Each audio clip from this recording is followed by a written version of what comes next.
ರೈತ ಧ್ವನಿ ಸಿರೀಸ್ 5ಗೆ ನಿಮ್ಗೆ ಸ್ವಾಗತ. హలో చెప్పండి సార్. క్యాబేజీలో రెక్కల పురుగు దాడి ఎక్కువైంది, ఏం చేయాలి మేడం?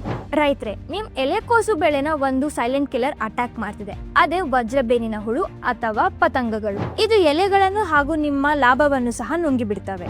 ವಜ್ರಬೇನಿನ ಪತಂಗಗಳು ಎಲೆ ಕೆಳಗಡೆ ಇದ್ದು ಮೊಟ್ಟೆಗಳನ್ನು ಇಡುತ್ತವೆ. ಮೊಟ್ಟೆಗಳಿಂದ ಲಾರ್ವಾ ಹೊರ ಬಂದು ಎಲೆಗಳನ್ನು ಕೊರೆದು ರಂಧ್ರಗಳನ್ನಾಗಿ ಮಾಡುತ್ತವೆ.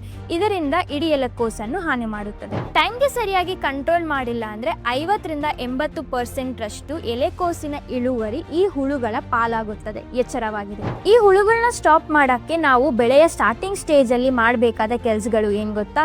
ಚಿಕ್ಕ ಲಾರ್ವಾಗಳು ಹಾಗೂ ಮೊಟ್ಟೆಗಳು ಇದ್ದಾವ ಅಂತ ಚೆಕ್ ಮಾಡಿ ಅದನ್ನು ತೆಗೆದು ಹಾಕಿ. ಹೊಲದ ಸುತ್ತಲೂ ಸಾಸಿವೆ ಬೆಳೆಯನ್ನು ಟ್ರಾಪ್ ಕ್ರಾಪ್ ಆಗಿ ಬೆಳೆಸಿ.